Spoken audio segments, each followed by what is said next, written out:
하나님 감사합니다. 우리도 주일을 허락해 주시고 우리 함께 모여서 예배할 수 있는 은혜 주셔서 감사합니다. 이 시간 하나님 나라를 찬양하고 하나님 나라를 바라봅니다. 우리와 함께하여 주시고 모든 영광으로 받아 주시옵소서. 아멘. 예수님의 이름으로 기도합니다. 아멘. 우리 오나의 자유로운 주여 찬양해 주시겠습니다.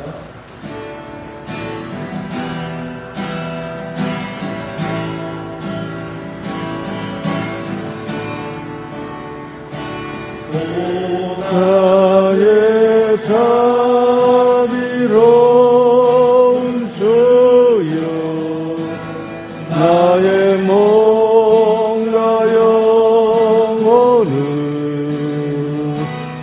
주님 은혜로 다 채워주소서.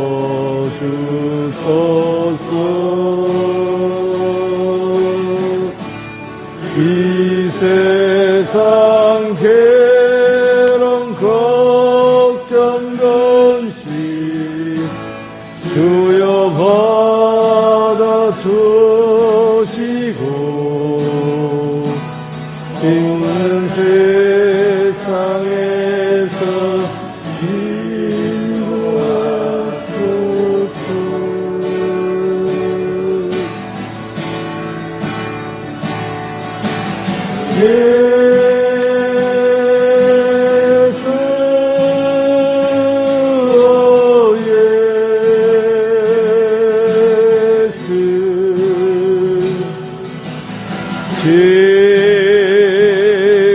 지금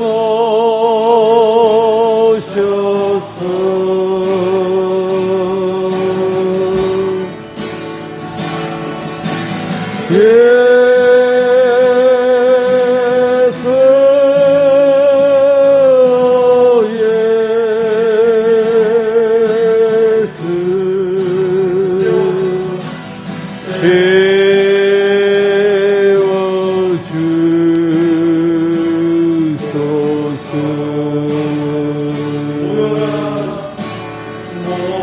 모여라 주께 찬양하라. 나의 귀한 친구야, 주 이름 앞에는 두 손 모으고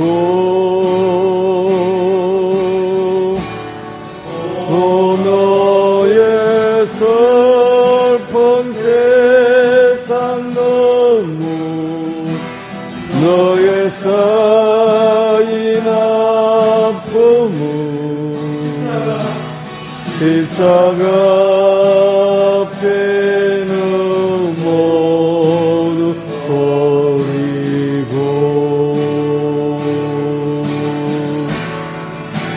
예수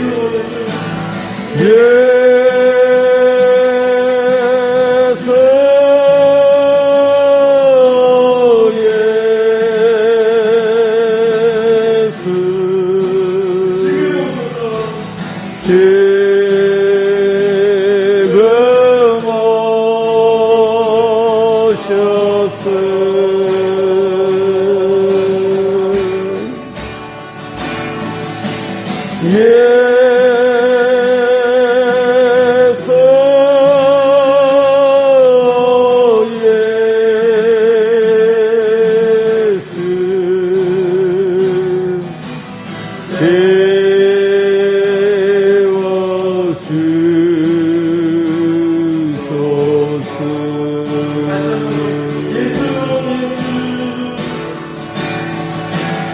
예수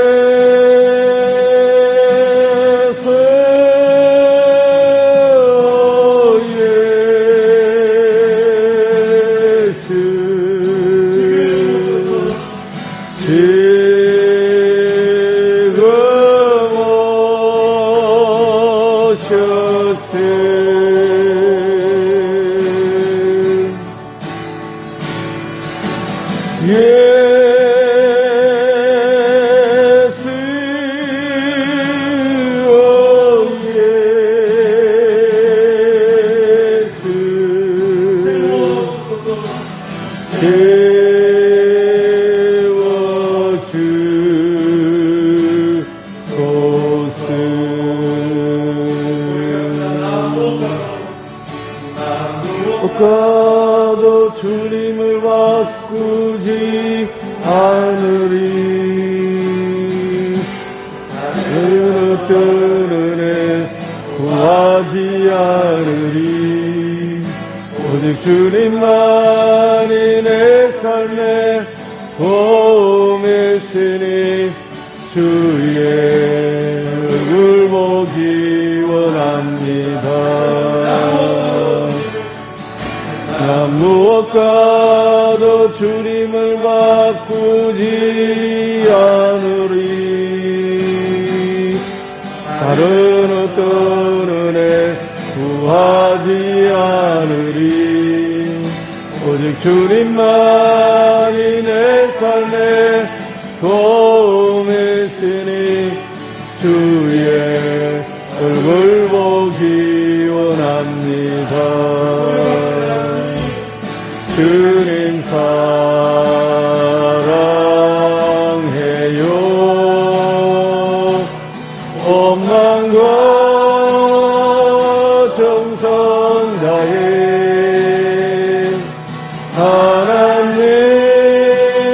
하나님의 신실한 주 되기 원합니다. 나 무엇과도 주님을 바꾸지 않으리.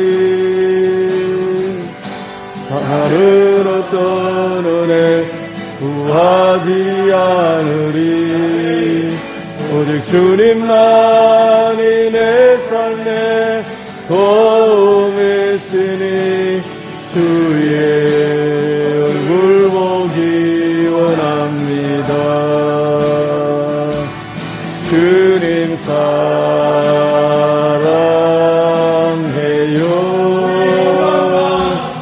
온 마음과 정성 다해 하나님의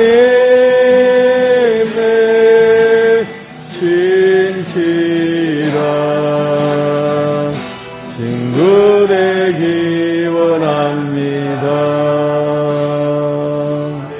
우리 예배를 위해서 우리 함께 기도하겠습니다. 살아계신 아버지 은혜 감사합니다. 감사합니다.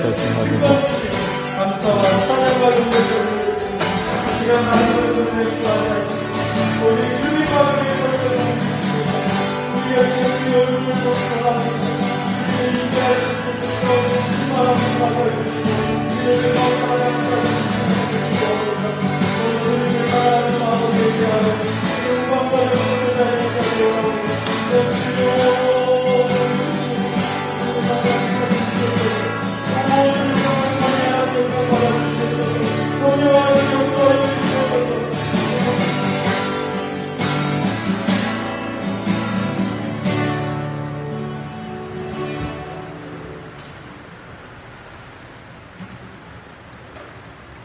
이제 일어나셔서 우리 함께 인사를 나누겠습니다.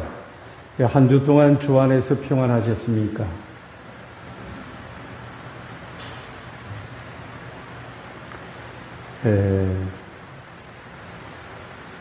먼저 우리 찬송가 621장 1절 하나님 앞에 드립니다.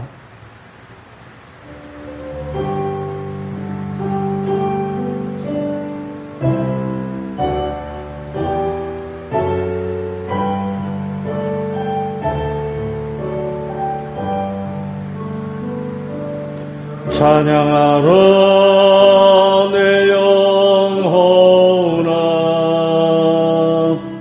찬양하라 내 영혼아, 온 마음과 정성 다하여 주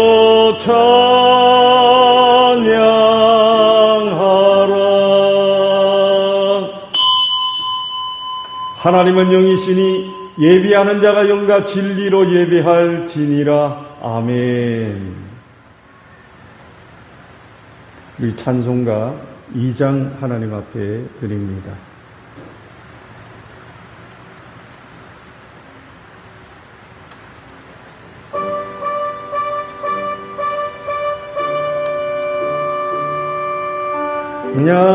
성부 성자 성령 성삼위일체께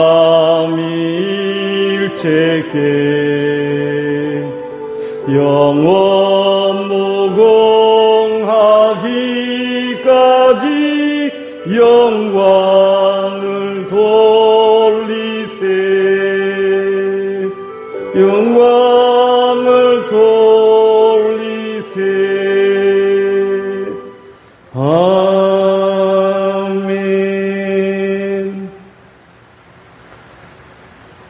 교동문은 35분입니다.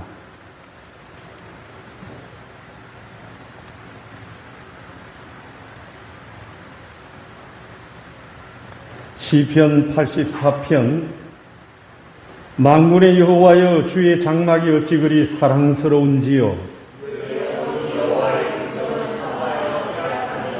내 마음과 육체가 살아계시는 하나님께 부르짖나이다. 주의 제단에서 참새도 제 집을 얻고 제비도 새끼들 보금자리를 얻었나이다.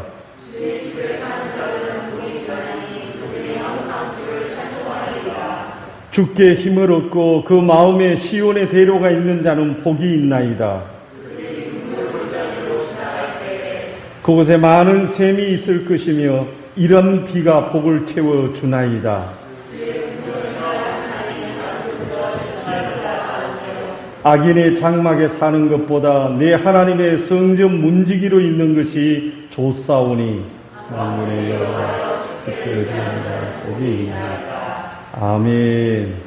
전능하사 천지를 만드신 하나님 아버지를 내가 믿사오며 그 외아들 우리 주 예수 그리스도를 믿사오니 이는 성령으로 잉태하사 동정녀 마리아에게 나시고 본디오 빌라도에게 고난을 받으사 십자가에 못 박혀 죽으시고 장사한 지 사흘 만에 죽은 자 가운데서 다시 살아나시며 하늘에 오르사 전능하신 하나님 우편에 앉아 계시다가 저리로서 산자와 죽은 자를 심판하러 오시리라. 성령을 믿사오며 거룩한 공예와 성도가 서로 교통하는 것과 죄를 사하여 주시는 것과 몸이 다히 사는 것과 영원히 사는 것을 믿사옵나이다. 아멘. 자리에 앉아 주시기 바랍니다. 찬송가 35장 우리 함께 부르시고 난 다음에 우리 함께 기도한 후에 이경숙 집사님께서 대표로 기도해 주시겠습니다.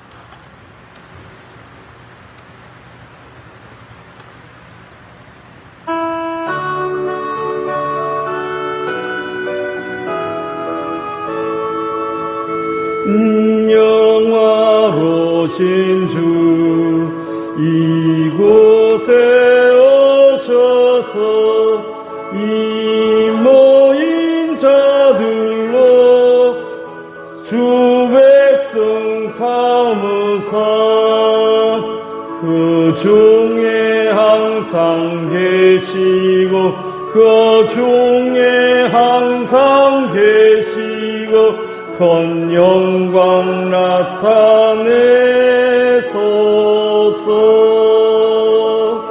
이 백성 기도와 또 예물 드림이 향내와 같으니 곧 받으옵소서. 주 예수 크신 복음을 주 예수 크신 복음을 만 백성 듣게 하소서. 또 우리 자손은 다 주를 기리고 저 성전돌같이 빛나게 하소서. 주 구원하신 능력을 주 구원하신 능력을 늘 끝날까지 주소서. 주 믿는 만민이 참 진리 지키며 예 성도들 같이 주 찬송하다가 저 천국 보좌 앞에서 저 천국 보좌 앞에서 늘 찬송하게 하소서.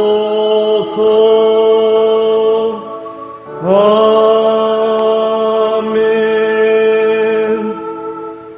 살아계신 하나님 은혜 감사합니다. 오늘도 하나님께서 우리를 붙드시고 인도해 주심을 감사합니다. 오늘도 아버지 불안과 근심이 가득 채워진 이 세상 속에서 예배할 수 있도록 도와주시니 감사합니다.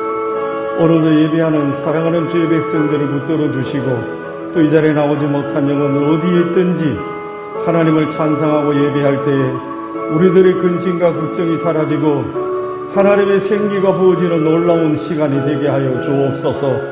대표기도자를 붙들어 주시고 모든 예배를 준비한 영혼들을 하나님께서 도와주시고 붙들어 주옵소서. 감사합니다. 하나님.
아멘.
아멘.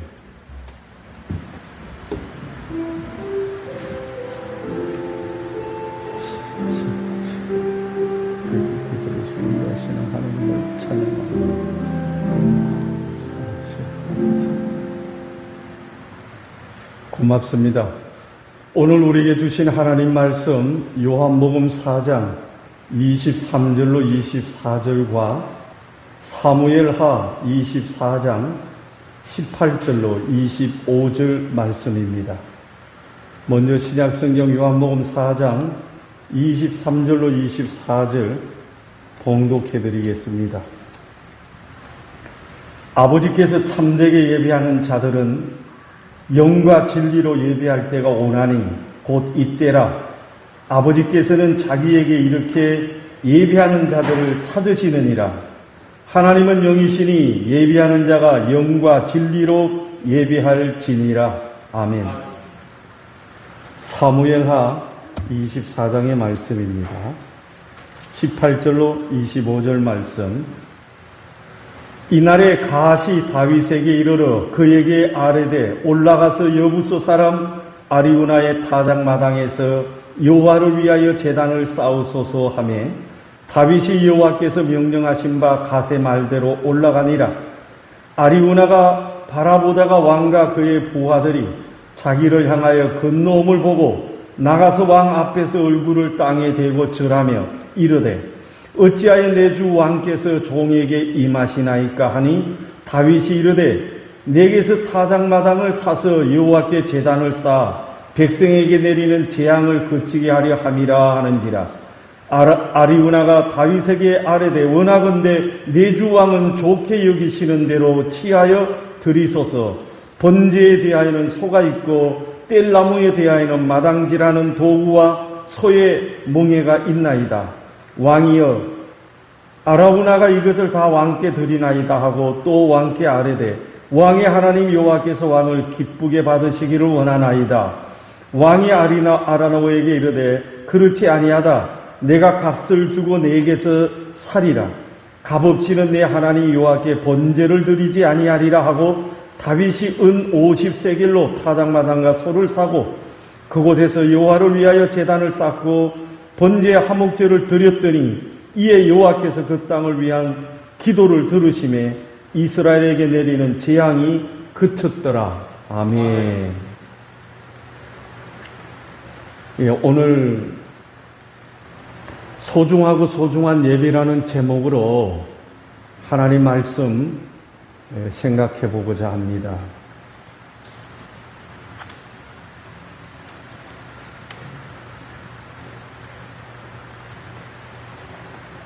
코로나 사태가 우리를 우울하게 만들고 또 힘들게 만들고 사람과 사람 사이도 단절을 만들고 걱정과 근심, 불안 속에 우리를 빠져들어가게 만듭니다. 우리가 이 세상의 이와 같은 모습과 환경을 바라보게 되어진다면은 우리는 불안해서 살기가 어려울 것입니다. 그러나 우리를 붙드시고 인도하시는 주권자가 하나님이시며 그 하나님이 지금도 살아계시다라는 사실을 우리가 굳게 믿고 그 하나님의 위로와 은혜를 붙들고 살아간다면은 능히 걱정 많고 근심 많고 사고 많은 이 세상 속에서 우리는 담대하게 이겨나갈 수 있을 것입니다. 우리가 이 코로나 사태를 통해서 하나님께서 가장 크게 깨닫게 해주시는 것이 무엇일까? 그것을 잃어버리지 아니하고 우리가 정말로 깨닫고 소중히 붙들어야 됩니다. 만일에 그렇지 않다면은 환난과 고난이 우리에게 주는 유익함을 우리는 얻을 수 없을 것입니다. 그 중에 가장 중요한 것 중에 하나가 이미 우리가 깨달은 것처럼 예배의 소중함이라는 사실입니다.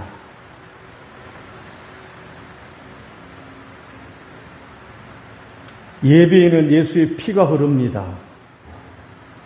예배에는 예수의 피가 흐른다라는 말은 예수님의 죽으심과 다시 살아나심과 그 예수님의 사랑과 그리고 십자가의 은총이 예배 속에 담겨져 있다라는 사실입니다. 구약의 제사의 모습은 오실 메시아 예수 그리스도를 나타내고 있기 때문에 그런 것입니다. 예배는 하나님께 드리는 것이고 예배를 받으시는 분은 하나님이신 것입니다. 그렇기 때문에 우리는 때로는 추모 예식이다, 추모 예배다 라고 부를 때 사실은 우리가 그게 어떤 뜻인가는 알고 있으면서도 예배의 주인이 예배를 받으시는 분이 하나님이시라는 사실, 우리가 하나님께 예배를 드리고 있다는 사실을 잊어버린 채 죽은 자를 생각하고 죽은 자를 높이게 되어진다면 그것은 예배가 아닐 것입니다. 그것은 그냥 예배라는 이름으로 모인 사람들의 모임에 지나지 않을 것입니다. 그래서 우리는 예배라는 것을 생각해 볼 때 굉장히 소중하게 여기고 또 깊이 생각하면서 예배를 드려야 되는 것입니다. 박사학위 땄다고 감사 예배 드리는데 그 예배를 받으시는 분은 하나님이시고 거기에는 정말로 감사함이 나타나면 되는 것입니다. 그런데 그 감사함이 있다면은 그 예배라는 말을 쓰지 아니하고 하나님 앞에 감사할 수 있겠죠, 그죠? 그런데 우리는 자신이 노력해서 박사학위 받은 것 또는 우리의 자식들이 박사학위 받은 것에 관해서 자랑하고 싶어서 그런 것을 예배라는 것을 가지고 감사 예배라는 이름으로 드리고자 할 때가 많다라는 것이죠. 예배는 참으로 소중한 것입니다. 하나님께 드리는 것이고 예배를 받으시는 분은 오직 하나님이신 것입니다. 예배를 드릴 때는 어떻게 해야 하나? 오늘 요한복음의 말씀처럼 영, 곧 성령 안에서 진리로 드려지는 예배가 되어야 합니다. 그러므로 예배는 믿는 자만이 드릴 수 있습니다. 왜? 하나님께 은혜 받은 자만이 참된 예배를 드릴 수 있다는 사실입니다. 그러기 때문에 불신자들이 기독교 예배를 바라보면서 이렇다 저렇다라고 말하는 것은 우리는 들을 필요가 없습니다. 왜? 그들은 예배를 모르고 예배를 진정으로 드리지 못하는 사람들이기 때문에 그렇습니다. 우리가 예수를 믿게 되어졌다는 것은 오직 하나님의 은혜이지 인간의 행위와 공로와 인간의 노력으로 이루어지는 것이 아니기 때문에 그렇습니다. 그래서 성경은 예수 믿는 것이 기적이라고 하나님께서 기적을 베풀어 주셔야만이 참된 믿음의 사람이 될 수 있다는 것입니다. 그런 사람은 생각이 바뀌고 삶이 바뀌어지게 돼 있습니다. 오늘 내가 예배에 실패했다면 내일은 좀 더 하나님이 기뻐하시는 예배의 자리로 나가야지라고 생각하고 붙들리는 것이 성령이 인도하시는 예배가 되는 것입니다. 불신자는 예배의 가치와 중요성을 죽어도 알 수가 없습니다. 예배의 본질은 살아계신 삼위일체 하나님과 그 백성들이 인격적으로 만나는 사건인 것입니다. 그래서 여러분들이 오늘 예배를 드리면서 저를 보는 것이 아니라 저를 통해서 그 말씀 가운데 하나님이 무엇을 요구하시고 하나님을 바라보시는 것입니다. 그렇지 아니하고 저를 바라보게 되어진다면 이미 여러분들은 예배가 무너지고 있는 것이고 저도 여러분들의 인기와 여러분들이 좋아한다라는 말을 듣기 위해서 신경을 쓰게 되어진다면 저도 예배에 실패하게 되어지는 것이지요.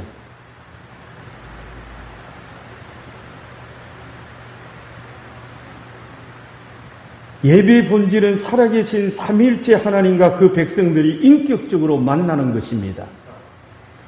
그렇기 때문에 우리는 비대면 예배보다도 이렇게 함께 모여서 공동체가 예배를 드리는 것이 인격적인 교류가 눈에 보이지 않게 성령을 통해서 이루어지고 있다는 사실을 믿어야 되는 것입니다.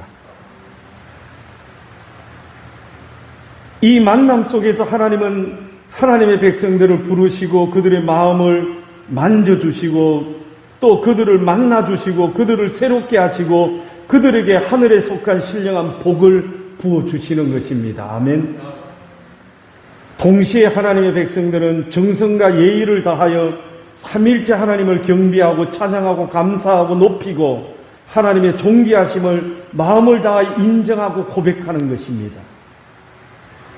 예배는 구경하러 오는 것이 아니요.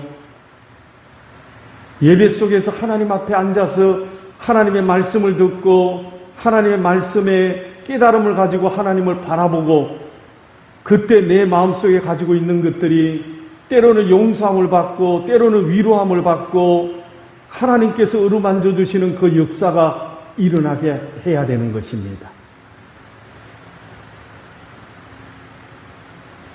예배 안에서 삼위일체 하나님은 예배하는 회중들 가운데 영으로, 즉 성령으로 실제적으로 임재하시며 하나님의 임재가 가져다 주는 기쁨과 즐거움을 당신의 백성들에게 넘치게 하시는 것입니다. 그러므로 예배란 하나님과 사람이 인격적으로 만나는 초자연적인 사건이다라고 볼 수 있는 것입니다. 며칠 전에 뉴스를 보는데 시사에 관한 평론을 하기 위한 한 위원이 초대되어졌고 남녀가 아나운서들이 뉴스를 이끌어가고 있었습니다. 제가 TV를 틀었을 때는 그 뉴스가 바로 이 대면 비대면 예배, 또 대통령이 기독교 대표자들을 만나시고 난 다음 그날 저녁에 뉴스였습니다. 시사평론가는 나도 교회를 다니지만 우리 교회에서와 저는 비대면 예배에 관해서 우리는 대면 예배와 별로 다르게 보지 아니하고 제 생각에도 비대면 예배로도 충분합니다 라고 생각합니다. 저는 그렇게 생각합니다 라고 얘기를 하더라고요. 그러니까 남자 아나운서가 젊은 친구인데 그 사람의 얘기를 듣더니만은 성경에도 영과 진리로 드리는 예배가 소중하다라고 말씀하고 있습니다. 이렇게 얘기하더라고요. 근데 저는 그것을 보고 저분들이 뭔가 잘못 알고 있구나 하는 것을 깨달았습니다. 우리는 하나님에 대한 예배라든지 이런 부분들에 관해서 우리가 신학을 전공하고 또는 더 깊은 공부를 하고 하나님과 깊은 인격적인 교제를 이루며 살아간다 할지라도 대중들 앞에서 특히 불신자들과 신자들이 함께 섞여 있는 그런 대중들 앞에서 우리는 참으로 하나님에 대한 언급을 할 때 조심스럽게 해야 된다는 것입니다. 그 사람은 어떤 목사님 밑에서 신앙생활을 한 교수인지 모르지만 자신이 생각하는 바를 이야기했는데 과연 그 목사님은 그렇게 얘기했을까? 물론 그렇게 얘기하시는 목사님들도 진보 쪽에 있는 사람들은 있습니다.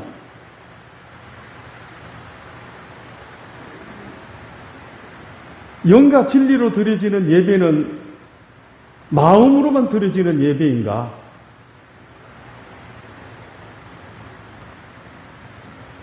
참으로 우리는 예배에 관해서 그것을 보면서 예배에 관해서 더 깊이 알아야 되겠다라는 생각이 들었고, 그리고 특별히 요즘과 같은 이와 같은 시대에는 너무 사회적으로 정치적으로 다툴 수 있는 그런 주제들은 될 수 있는 대로 피해가면서 우리는 그것이 하나님의 뜻이라고 생각한다면 묵묵히 우리는 그것을 붙들고 걸어가야 되겠구나 하는 생각을 가지게 되어집니다. 예배 안에서 삼위일체 하나님은 예배하는 회중들 가운데 영으로 실제적으로 임재하시며 하나님의 임재가 가져다주는 기쁨과 즐거움을 하나님의 백성들에게 넘치게 부어주시는 것입니다. 예배는 단순한 의식이나 행사가 아니며 요식행위는 더더욱이 아니고 단순한 학습이나 교육의 사건이 아닙니다. 내가 오늘 예배를 드리지 않으면 불안하다. 내가 예배를 드리지 않으면 오늘 뭔가 하나님 앞에 벌받을 것 같다. 이런 생각은 율법주의입니다. 물론 그럴 때가 또는 그것이 좋을 때도 있습니다. 그러나 그런 생각에 빠져서 예배에 임하게 되어진다면 우리는 그 예배를 중요하게, 즉 하나님의 뜻 안에서 붙들 수가 없을 것입니다. 이것이 바로 요한복음 4장에서 말씀하시는 성령 안에서 진리로 드려지는 예배이고, 오늘날에도 언제나 하나님은 영과 진리로 드리는 그런 예배자를 찾으신다고 했습니다. 즉 성령 안에서 진리로 드려지는 예배를 참되게 드리는 그런 믿음의 사람들을 오늘날에도 찾으신다라는 말씀은 그렇게 참된 예배를 드리는 사람들이 많이 없다라는 것을 나타내주고 있으며, 역사 속에서도 그런 예배를 드린 사람들이 별로 없다라는 것을 증명해주고 있는 말씀입니다. 또 예배는 의식적인 모습으로 드리는 공예배도 중요하지만 삶으로 드리는 예배도 중요한 것입니다. 그러나 이 둘을 어느 것 하나를 빼놓고 하나만을 붙들고 영적인 예배라고 말할 수는 없습니다. 우리는 마음을 다하여 하나님을 바라보며 예배 드리는 것 대단히 중요합니다. 그러나 그렇게 하나님의 말씀을 통해서 성령 안에서 은혜를 받은 그 힘을 가지고 우리는 세상 속에서 불신자와 신자들이 함께 섞여 있는 이 세상 속에서 그들과 부딪히면서 삶으로 하나님의 말씀을 예배드리는 것처럼 그것을 행함으로 말미암아 하나님께 영광을 돌리는 삶으로서의 예배가 함께 중요하다는 거죠. 이 두 가지를 우리는 합쳐서 영적인 예배라고 말하는 것입니다. 영적인 것이라고 하니까 자꾸 마음이요 눈에 보이지 않는 역사를 의미하는 것처럼 생각하면 안 됩니다. 또한 신약 예배의 장소는 개인적인 예배는 어디서든지 드리면 됩니다. 공동체 예배도 마찬가지 의미를 가지고 있습니다. 그러나 곧 두세 사람이 이상이 모여서 함께 교회 공동체가 드리는 예배는 예배당에서 드리면 됩니다. 물론 상황과 처지에 따라 예배당이든 산이든 바닷가든 교회 모임인 성도들의 모임인 교회가 해집하여 드릴 수 있습니다. 그 어떤 경우에는 교회가 예배당에서 드릴 수 없을 때는 다 성도님들 내일 북한산 밑에 오세요 해가지고 북한산 밑에서 모여가 예배 드릴 수 있다는 것이에요.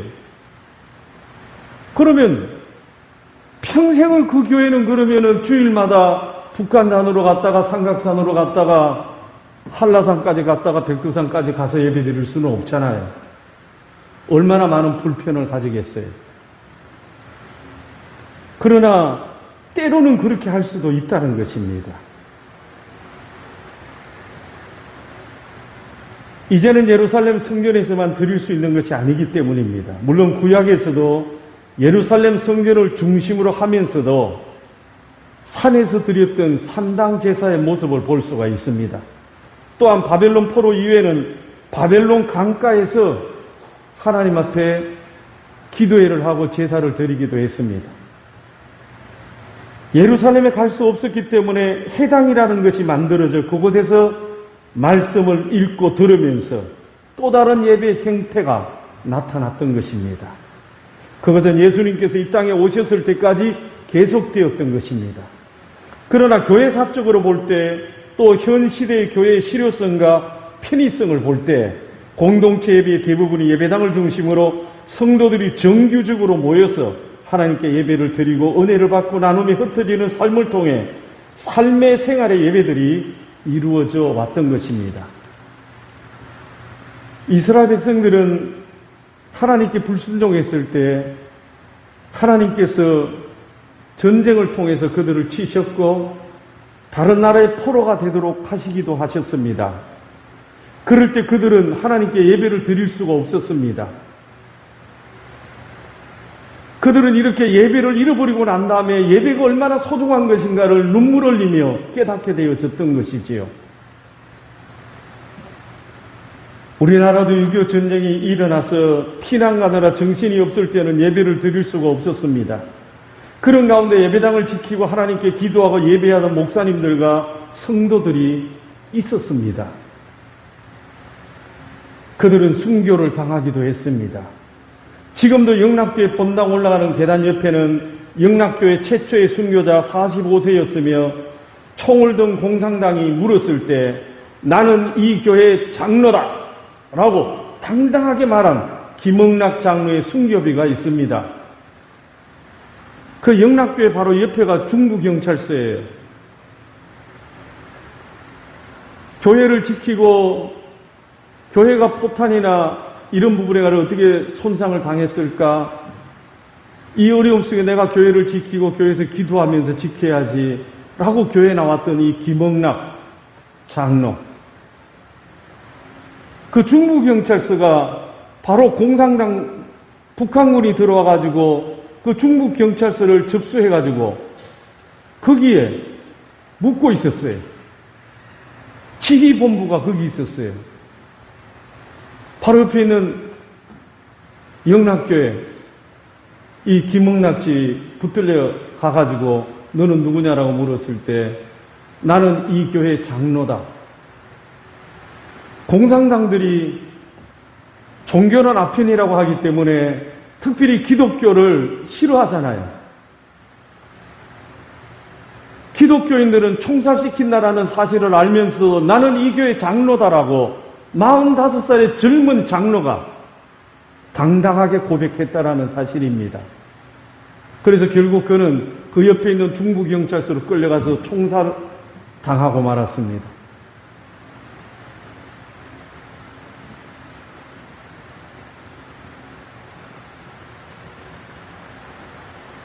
신의주 포목상으로 돈을 벌어 일신학교를 세운 사람이 바로 이 김흥락 장로입니다. 그런데 이 사람이 해방 후 북한에서 내려온 사람들이 우리를 위해 교회를 세워달라고 했을 때 한경직 목사님을 초청해서 배단위 전도교회를 세웠는데 이 교회가 오늘날 영락교회가 된 것입니다. 우리도 요즘 코로나 전염병 때문에 공동체가 함께 예배를 드리는 대면 예배를 잘 드리지 못하고 있습니다. 잃어버리고 못하니까 일상에서 드렸던 예배의 소중함을 많이 깨닫게 되어집니다. 그래서 더욱 함께 예배를 드리는 공동체 예배가 그립고 소중합니다. 함께 하나님의 말씀의 은혜를 받고 어쩌지 못하면 어쩔 수 없이 정말로 회개하는데도 눈물이 나며 거기에 기쁨이 밀려오면서 우리의 찬양이 힘이 있게 되어지고 그 찬양이 하늘로 향해 올라가는 듯한 느낌을 받으면서 그렇게 함께 기도하고 붙들었던 그 예배가 얼마나 소중한 것인가. 때로는 이렇게 예배 드리는 것이 이 세상의 사람들 앞에서 죄 짓는 것 같아서 때로는 목소리도 조용히 해야 될 때가 있고 새벽 예배 때 찬송도 크게 하지 못할 때가 있고 찬송도 1절부터 4절까지 해야 되는데 1절만 했던 그런 시간들을 보내면서 하나님께서 이 코로나 사태를 통해서 우리의 가장 먼저 깨닫게 해주시는 것이 뭘까? 너희가 예배를 잃어버릴 수 있다는 사실이 아니겠습니까?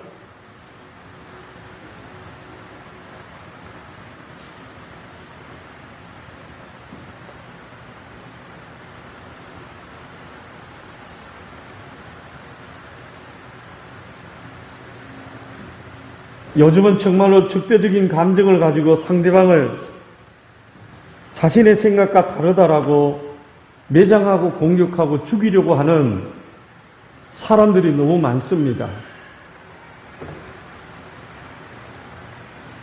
정치적으로도 이 당을 지지하느냐, 이 당을 지지하느냐, 그거 누구든지 국민이라면 할 수 있는 일 아니겠습니까? 자유로운 세상에서. 그런데 내가 이 당을 지지하고 저 사람이 저 당 지지한다고 그것이 서로를 향해서 공격하고 때로는 적대시까지 하면서 죽이고자 달려든다면은 그것은 이미 붕당주의로 바뀌어버린 거잖아요. 우리는 지금 그런 시대를 살아가고 있잖아요. 지금 기독교 안에도 마찬가지입니다.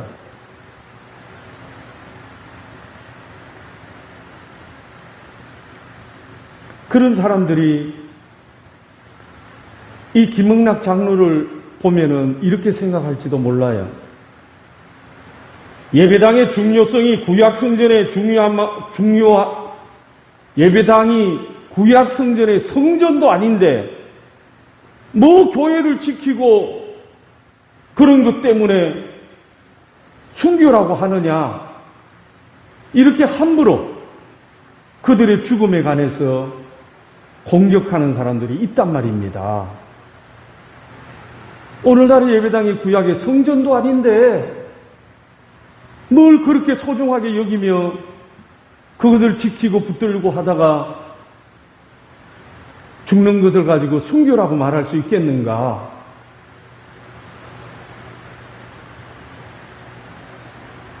그렇다면 순교자들은, 또 성도들은 왜 그들이 교회당을 전쟁 중에서 자기 살 길을 버리면서까지 돌아보고 지키고 기도하는 삶을 살았을까요? 내 집은 기도하는 집이라고 말씀하신 하나님의 말씀, 그 말씀이 있고 신학교의 공동체 신앙의 구심점이 되고 터전이 되는 교회당이 중요했기 때문이 아니겠습니까? 물론 우리 신앙이 제일 중요한 것이 예수 그리스도의 십자가의 은총이에요. 그렇지만 그것을 붙들고 살아가기 위하여 함께 공동체가 예배를 드리며 믿음의 삶이 이루어지는 그 구심터가 되어지는 예배당, 그곳에 성도들의 피땀 흘린 기도가 있고 헌신이 있는 것이 아니겠습니까? 그곳에 예수님의 은혜를 체험하고 뛰고 춤추며 기뻐했던 은혜의 자리이기 때문에 그렇지 않습니까? 함께 예배드리며 함께 하나님께 은혜 받던 그 기억들을 소중히 여겼기 때문이 아니겠습니까? 그곳에 성도들의 마음이 있고 예수님의 피가 뿌려졌기 때문에 소중하게 여기지 않겠습니까? 그런 순교자들의 모습을 보면서 그들의 마음은 헤아리기 전에 그들은 왜 살기를 위하여 도망가지 않았는가? 그런 것들을 생각해 보기도 전에 예배당은 구약의 성전이 아니다라고 하면서 함부로 공격하는 사람들, 우리는 이해할 수가 없습니다. 오늘은 다윗이 드린 예배를 돌아봄으로써 이 시대에도 하나님의 뜻에 합당한 예배가 얼마나 소중하며 성령 안에서 진리로 드리는 예배의 중요성에 대해서 한번 생각해 보도록 하겠습니다. 오늘 본문의 내용은 다윗이 갓 선지자의 말대로 아라우나의 타작마당에서 제단을 쌓고 번제 화목제를 드렸더니 여호와께서 7만 명이나 죽이신 전염병 재앙을 멈추게 하셨다라고 말씀하고 있습니다.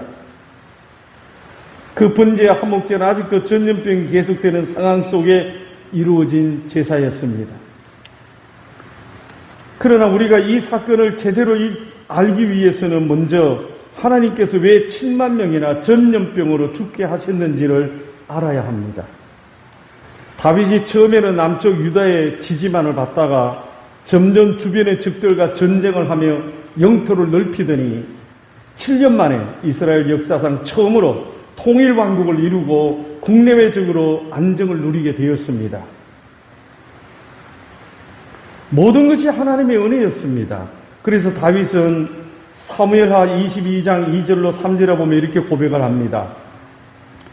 여호와는 나의 반석이시요 나의 요새시요 나를 위하여 나를 건지시는 자시요 내가 피할 나의 반석의 하나님이시요 나의 방패시요 나의 구원의 뿌리시요 나의 높은 망대시요 그에게 피할 나의 피난처시요 나의 구원자시라 나를 폭력에서 구원하셨도다. 이렇게 여호와는 나의 반석이시고 여호와가 내가 피할 나의 반석이시고 나의 구원의 뿌리라고 나의 구원이라고 이렇게 고백을 했었습니다.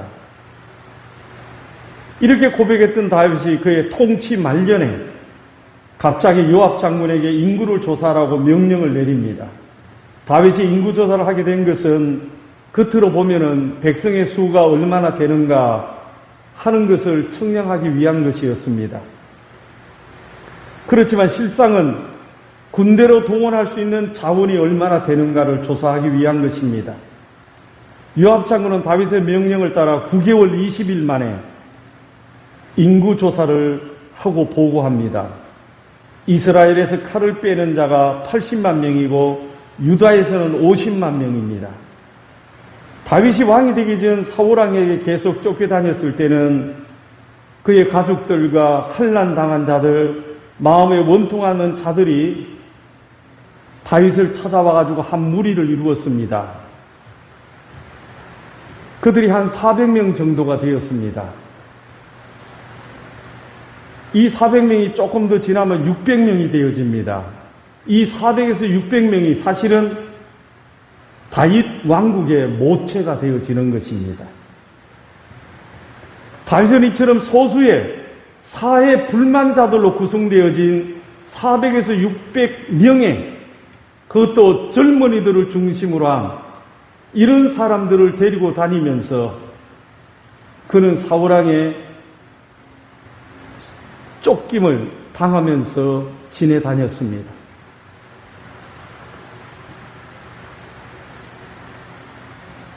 그러나 이제는 칼을 빼는 군사만 130만 명이나 되었던 것입니다.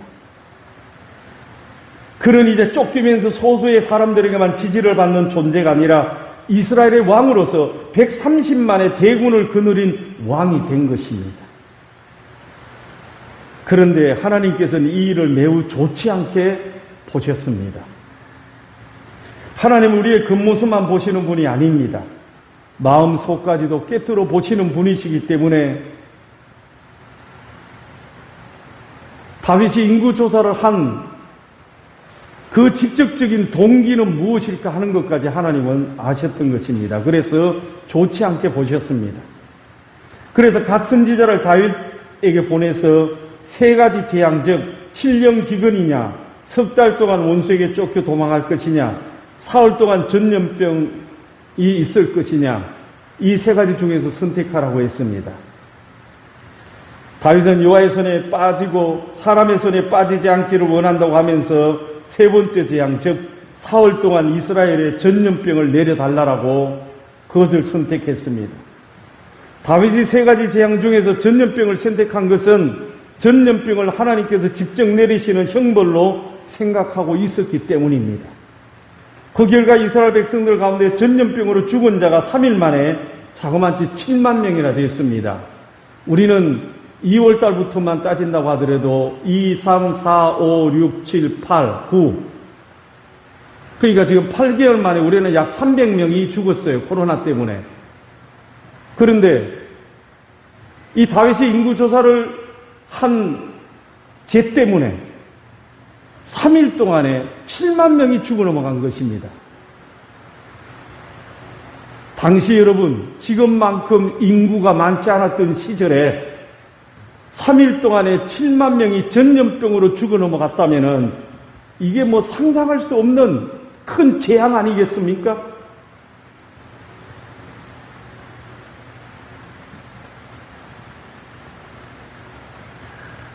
다윗은 자기 한 사람 때문에 아무 잘못이 없는 백성들이 그토록 많이 죽임을 당하자 하나님께 이렇게 회개 기도합니다. 나는 범죄하였고 악을 행하였거니와 이 양무리는 무엇을 행하였나이까? 청하건대 주의 손으로 나와 내 아버지의 집을 치소서. 하나님, 내가 죄를 지었는데 왜 내 백성을 치십니까? 그러지 마시고 청하건대 주의 손으로 나와 내 집을 치소서. 나를 치소서. 즉 죄는 내가 저질렀는데 왜 백성을 때리십니까? 내게 책임이 있으니까 나를 치소서. 내가 지은 죄에 대한 책임을 제가 감당하겠습니다. 이런 다윗의 회개 기도에 하나님께서는 선지자 갓을 보내서 아라우나의 타작마당으로 올라가서 여호와를 위하여 제단을 쌓으라고 말씀하셨습니다. 그러자 다윗이 갓 선지자의 말대로 아라우나 타작마당으로 올라가서 번제를 드렸더니 하나님께서 재앙을 멈추게 하셨다라는 내용입니다. 여러분은 다윗의 인구조사로 이스라엘 백성 가운데 7만 명이 전염병으로 죽임을 당한 것을 보면서 어떤 생각을 하십니까? 우리는 이 이야기를 들으면서 두 가지 의문을 가지게 됩니다. 하나는 다윗이 인구조사를 한 것이 얼마나 큰 죄이기에 그토록 심한 형벌을 내리셨느냐 하는 것입니다. 요즘도 보면은 인구가 몇 명이 되는가, 우리 대한민국 인구를 조사하는 그런 때가 있잖아요. 그래서 대한민국은 전체 남자로 몇 명, 여자로 몇 명, 또는 뭐 연령별로 이렇게 다 통계를 낼 수가 있잖아요. 그런데 그것이 왜 하나님 앞에서 죄가 되어질 수 있는 것일까? 우리가 살펴보았지만 다윗이 인구조사를 한 것은 도덕적으로 윤리적으로 볼 때 전혀 잘못이 없습니다. 그런데 어떻게 사랑의 하나님께서 그토록 혹통한 재앙을 다윗에게도 아니고 그 백성들에게 내리실 수 있는 것일까? 그런 생각을 가질 때가 많습니다. 도대체 인구조사가 얼마나 큰 죄악이기에 하나님께서 그토록 무서운 재앙을 내리셨을까?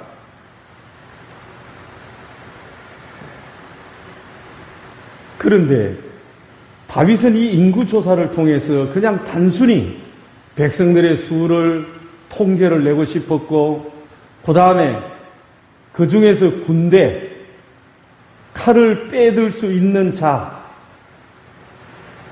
그런 사람들의 수를 조사하기를 원했습니다.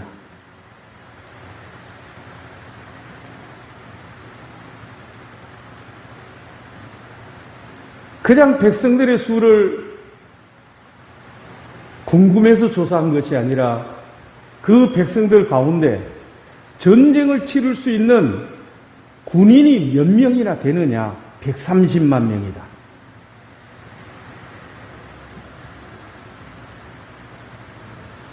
그런데 이것이 하나님 보시기에 다윗의 교만이었다라는 사실입니다.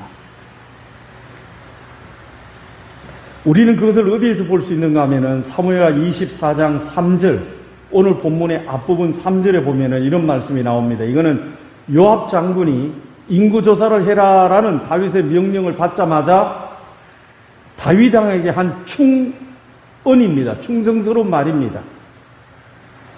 요압이 왕께 이르되 아뢰되 이 백성이 얼마든지 왕의 하나님 여호와께서 100배나 더하게 하사 내 주 왕의 눈으로 보게 하시기를 원하나이다. 그런데 내 주 왕은 어찌하여 이런 일을 기뻐하시나이까? 이 말씀의 뜻은 이런 것입니다. 여호와께서는 지금의 백성보다도 100배나 더 많은 백성들을 당신에게 붙일 수 있고 100배나 더 많은 군대를 하나님이 필요하시다면 당신에게 주실 수 있는 분이신데 왜 그 하나님을 의지하지 아니하고 왜 백성들 가운데 군사를 의지하려고 하느냐? 왜 그것을 하나님을 의지하는 것보다 더 기뻐하느냐? 이런 뜻이에요. 이것이 교만인 것입니다. 여호와의 구원이 사람의 많고 적음에 있지 않다라는 것을 부정하고 있기 때문에 그런 거죠. 그가 오랜 세월 동안 이스라엘을 다스리면서 얻었던 그 많은 공적과 그 많은 업적들이 모두 다 하나님께 있다라고 고백하면서 어느 순간에 그는 이와 같은 죄 속에 빠졌다라는 사실입니다. 그래서 하나님께서는 그에게 형벌을 주셔야만 됐던 것입니다. 교만은 혹독한 형벌을 불러옵니다. 교만하면 그가 하나님이 자녀이든 불신자이든 상관없이 심판을 받게 됩니다. 사랑하는 여러분, 혹 이런저런 일로 마음이 높아져 있지는 않습니까? 세상이 우리의 마음대로 되지 않는다고 짜증나고 있지는 않습니까? 모든 것이 다 마음에 들지 않는다라고 생각하고 있지는 않습니까? 코로나를 허락하신 하나님, 그 하나님 왜 우리를 못 살게 하십니까? 하고 원망하시지는 않습니까? 주인이신 하나님을 인정하지 못하고 불평하고 있지는 않습니까? 그것이 바로 교만의 모습인 것입니다. 다윗은 재앙을 당한 후 갓선지자의 명을 받고 아라우나 타작마당으로 갑니다. 그가 그곳에 간 것은 하나님께 제단을 쌓기 위한 것입니다. 다윗이 아라우나 타작마당에서 하나님께 제단을 쌓는 것은 오늘날로 말하면 하나님께 예배를 드렸다는 뜻입니다. 그런데 우리는 다윗이 어떤 상황 속에서 아라우나 타작마당으로 가서 제단을 쌓았는지 그 부분에 관해서 우리는 알아야 됩니다. 다윗이 하나님께 제단을 쌓기 위해 아라우나 타작마당으로 올라간 때는 자신의 잘못 때문에 3일 동안에 10만 명이나 되는 이스라엘 백성들이 전염병으로 죽임을 당한 때였습니다.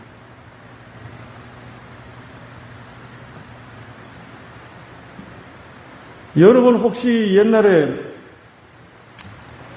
하나님께 은혜를 받고 이제 신앙생활을 해가지고 교회 생활을 할 때 그 초기 무렵에 때로는 주일날마다 그것도 예배 시작 전에 일주일 내내 다툼이 없었던 부부가 예배 시작 전 앞에 꼭 몇 번이고 다투었던 기억들을 혹시 가지고 계십니까? 이런 다툼의 문제가 있고 나면은 교회 가기가 싫어집니다. 교회 가기가 싫어지는 이유 중에 하나, 내가 하나님 앞에 죄를 지은 것이 있다라고 생각되어질 때 우리는 하나님 앞에 나아가는 것이 껄끄러워집니다. 잠시 그 순간만큼은 도망가고 싶습니다.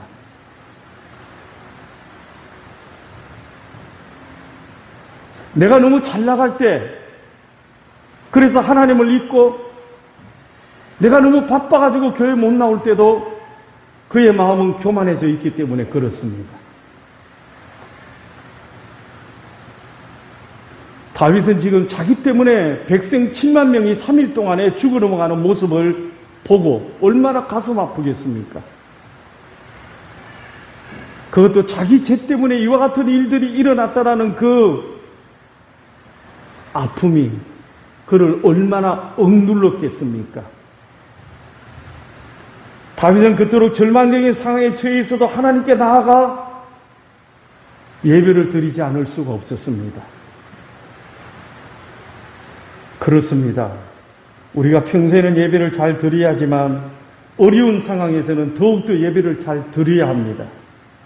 하나님께서 아브라함을 그토록 사랑하셨던 이유는 물론 하나님의 주권적 모습이지만 그것이 성경 속에서 인간적인 모습으로 풀어져 우리에게 전해지는 것은 하나님의 은혜를 깨달은 아브라함이 100세 때 얻은 아들을 번제로 바치라는 명령에 그가 기꺼이 순종하는 모습을 우리에게 보여주고 있습니다. 하나님께서 엘리야 선지자를 그 시대에 크게 들어 사용하신 것도 당시 아합 왕이 왕비 이세벨과 함께 하나님께 예배드리는 것을 파기하고 바알 신당을 여기저기 세우고 온 국민들 하여금 섬기게 하는 상황 속에서도 무너진 단을 수축하고 하나님께 제사를 드렸기 때문에 그렇습니다. 미국이 영적으로 많은 문제를 안고 있지만 아직도 초강대국으로 여러 나라들을 돕고 있는 나라가 된 것은 그들의 조상들이 어려운 상황 속에서도 예배 드리는 일에 목숨을 걸었기 때문입니다. 그들의 조상인 청교도들이 영국에서 미국 대륙으로 건너간 것은 잘 먹고 잘 살기 위해서가 아니었습니다. 그들의 오직 하나님 앞에 기도하는 제목은 무엇이었을까요? 그것은 마음껏 자유롭게 하나님을 예배할 수 있는 곳으로 우리를 보내주시옵소서라는 기도였습니다. 그들이 영국에서 청교도로서 활동을 하며 살다 보니까 너무나는 박해와 억압을 받으면서 예배를 제대로 드릴 수가 없었기 때문에 그래서 그들은 예배를 드리기 위해서 자유로운 곳을 향하여 메이플라워를 타고 미국으로 건너갔던 것입니다. 그래서 그들은 미 대륙으로 건너가서 그들이 거할 집이나 공부할 학교로부터 먼저 짓지 않았습니다. 그들은 교회부터 세우고 하나님께 예배를 드렸던 것입니다. 하나님께서 예배를 받으시고 지금까지 그래도 많은 잘못된 점을 가지고 있음에도 불구하고 그 속에 있는 신실한 하나님의 사람들을 통하여 미국을 들어 사용하고 계시는 것입니다. 사랑하는 여러분, 얼마나 어렵습니까? 이 주일날 이렇게 나와서 예배를 드린다는 것이 여러분들에게는 어떤 사람에게는 용기요, 또 그것이 얼마나 큰 감격이요, 기쁨이요, 감사가 되어질지 모릅니다. 코로나 사태 외에도 또 여러분은 어떤 문제를 가지고 있습니까? 가정의 문제, 직장의 문제, 자녀들의 문제, 신앙의 문제, 걱정과 근심 때문에 예배를 자포자기하고 있지는 않습니까? 그 문제를 해결하는 방법은 하나님께 드리는 예배를 소중히 여기며 예배하는 것입니다. 이 코로나 사태를 통해서 하나님께서 우리에게 깨닫게 해주시는 것, 예배를 소중히 여기라는 것입니다. 그것은 성도들이 모여서 하나님께 마음껏 찬송하고 기도하던 예배 드리는 것이 너무도 은혜롭고 소중하다라는 것, 그런 것이 폐해질 수도 있다라는 사실. 우리는 금식하며 울면서 예배를 소중히 여기지 못했던 지난 시절, 생활에 쫓겨 예배를 피해가는 우리의 모습을 회개하면서 하나님께서 빨리 예배를 회복시켜 달라고 기도해야만 됩니다. 우린 비대면 예배가 어쩔 수 없는 대체 방편이지 온전한 예배가 아님을 알고 있습니다. 그러나 지금의 코로나 사태 속에서 여러분들이 교회당에서 와서 예배를 드리든 가정에서 영상을 통해서 드리든 우리는 예배를 간절하게 소중하게 생각하고 드려야 되는 것입니다. 근데 여러분 가정에서 한번 드려보셨어요? 부모님이 예배를 드리면서 자녀들과 함께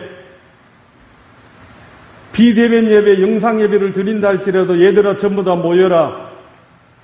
복장을 갖추고 성경책 딱 준비해가지고 집에서 둥그렇게 둘러 앉든거나 그렇게 마음을 진정시키고 하나님을 바라보는 경건한 마음으로 자녀들과 함께 묵상하면서 그 영상을 틀어놓고 함께 그것에 맞추어서 하나님을 찬양하고 예비하고 헌금 시간에는 헌금도 하고 대표 기도 시간에는 함께 기도하고 그래서 예배를 마치고 난 다음에 함께 엎드려서 그 가정이 붙들고 기도하고자 하는 기도의 내용들을 붙들고 기도하고 난 다음에 일어선다면은 얼마나 아름다운 예배가 될 수 있겠습니까? 그러나 대부분이 집에서 드려지는 예배, 한번 생각해 보십시오. 마치 TV에 영화를 보듯이 어떤 목사님의 설교를 들어가면서 그러다 누가 부르면 밖에 나갔다가 들어오기도 하고 밥 먹어라 그러면은 밥 먹으러 가기도 하고 화장실 가고 싶으면 또 화장실 갔다가 와서 앉아가지고 보기도 하고 그러면서 우리는 바른 예배가 될 수 없는 것이지. 그러면서 마음으로만 잘 하나님께 드리면 된다라고 그렇게 말한다면은 그 사람은 뭔가 착각하고 있는 예배의 모습을 가지고 있는 것입니다. 오늘 다윗이 어렵고 힘든 가운데 아라우나 타작마당에서 드린 예배를 인해서 하나님의 진노가 거두어지고 흉물이 면제되었다는 사실을 통해 진정으로 영과 진리로 간절하고 소중하게 드려지는 예배의 중요성을 다시 한번 깨달을 수 있습니다. 그는 아라우나 타작마당 그것을 가지고 있는 사람에게 번제와 화목제에 드려질 제물들이나 이런 부분들에 관해서 돈을 주고 사가지고 하나님 앞에 드리는 모습을 보게 되어집니다. 그것은 그가 마음을 다하여 하나님 앞에 바른 제사를 드리겠노라는 마음의 자세가 되어 있다라는 사실인 것입니다. 어려운 상황에도 불구하고 어려운 만큼 대가를 지불하고 예배를 드려야 합니다. 하나님께서는 처지와 환경을 따라 마음을 다하 예배하는 우리의 예배를 받으시고 문제를 해결해 주실 뿐만 아니라 예배를 드리기 위해 지불한 대가와는 비교할 수 없는 은혜를 우리에게 베풀어 주십니다. 이 은혜가 저와 여러분들에게 더욱더 이 어려운 시기에 임하시기를 간절히 바랍니다. 자, 이제 우리 주님 다시 오실 때까지 이 찬양 함께 부르시고 함께 오늘 말씀 붙들고 기도하겠습니다.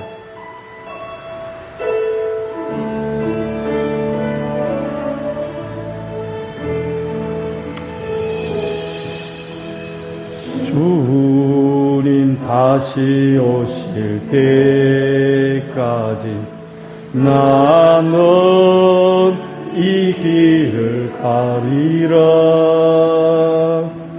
좁은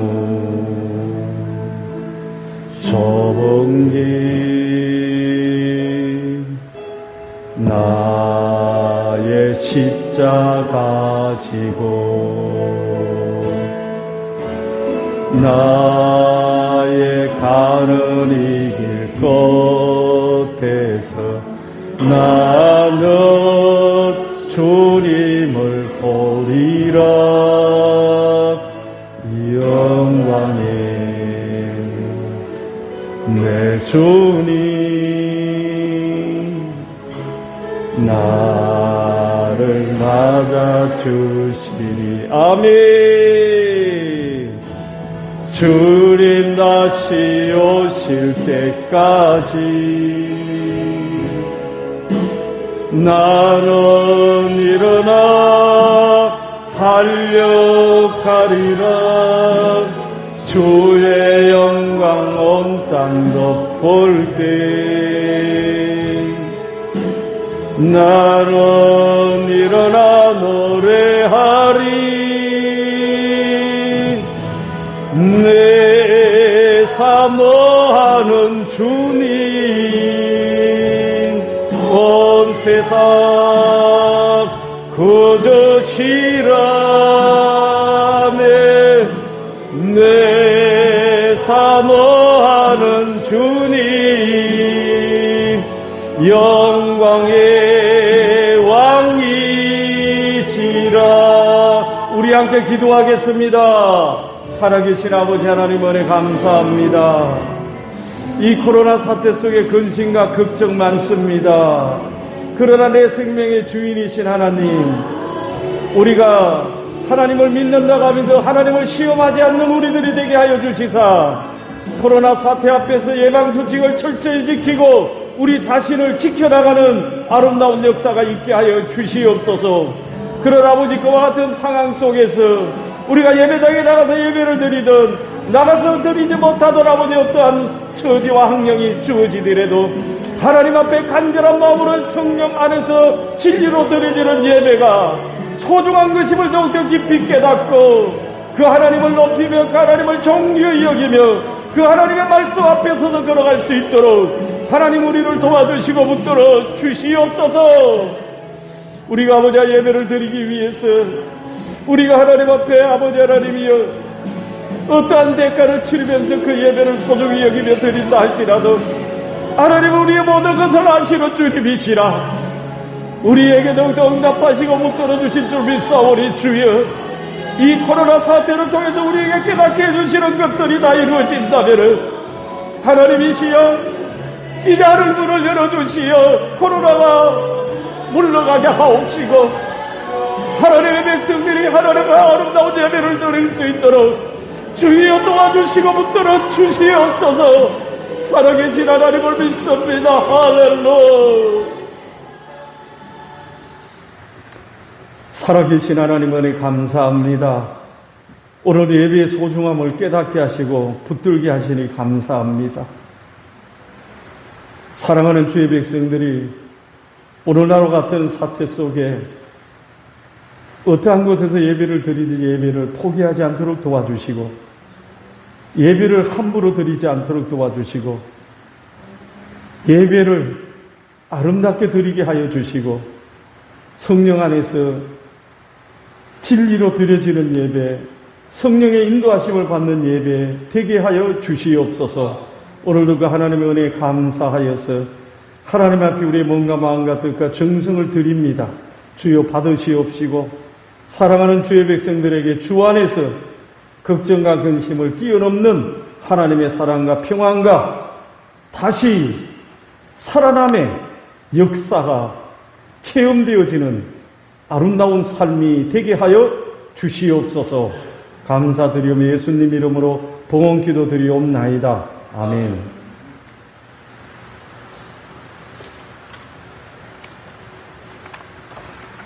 네, 간구 시간입니다. 여러분들이 읽어봐 주시고요. 코로나 때문에 사회적 거리두기 2.5단계로 넘어간다라고 했습니다. 우리가 왜 그렇게 되어져야 되는가 하는 것은 능히 알고 있습니다. 요즘도 계속적으로 문자, 어중부 우리 주변에 있는 사람들이 많이 확진되어졌다라고 계속적으로 문자가 오는 것을 보고 뭐 어쩔 수 없는 상황이구나. 사람들이 집안에만 있을 수도 없고 밖에 나가기만 한다면은 서로 부딪히는 것 가운데 이루어질 수밖에 없는 것일까? 없는 것이다 라고 생각하면서도 우리는 스스로 잘 예방해야 되겠다는 생각을 가집니다. 또 우리가 지난 주일에 이용재 집사님께서 또 성도들 혹시 마스크를 준비하지 못한 분들이 있을까봐 마스크 2박스를 기증해 주셨습니다. 여러분들이 잘 사용해 주시면 고맙겠습니다. 제가 이제 다음 주에는 휴가가 되겠습니다. 잘 다녀오도록 하겠습니다.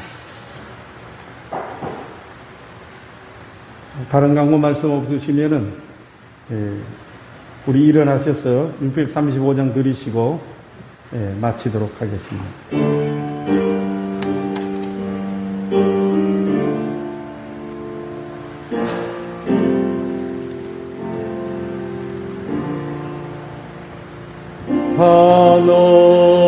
하늘에 계신 아버지 이름 거룩하사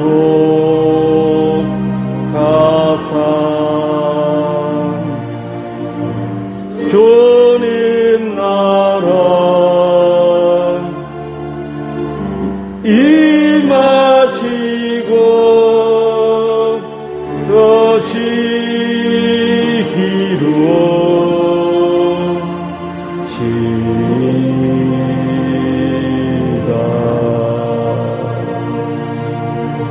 일용할 양식 주시고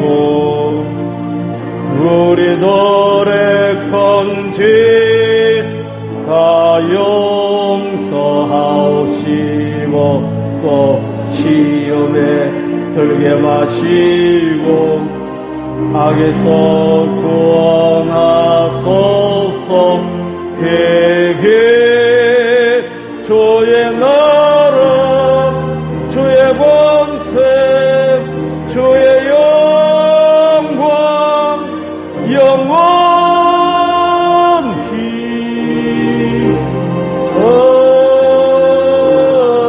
아멘.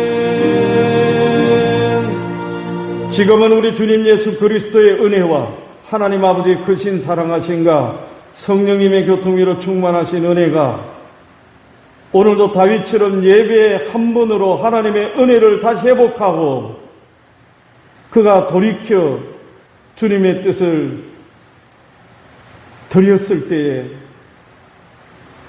전염병이 사라지고 하나님의 은총이 회복되어진 것처럼 이 코로나 사태 속에 자신을 돌아보며 하나님께 드려지는 예배의 소중함을 붙들고 예배를 신령과 진정 안에서 드리기를 소망하는 사랑하는 열린의 성도들 머리 위에와 가정과 삶의 터전 위에 저들의 건강 위에 그리고 저 북한 동포들 머리 위에 지금으로부터 영원까지 함께 하시기를 축원하옵나이다. 아멘. 주여 감사합니다. 할렐루야.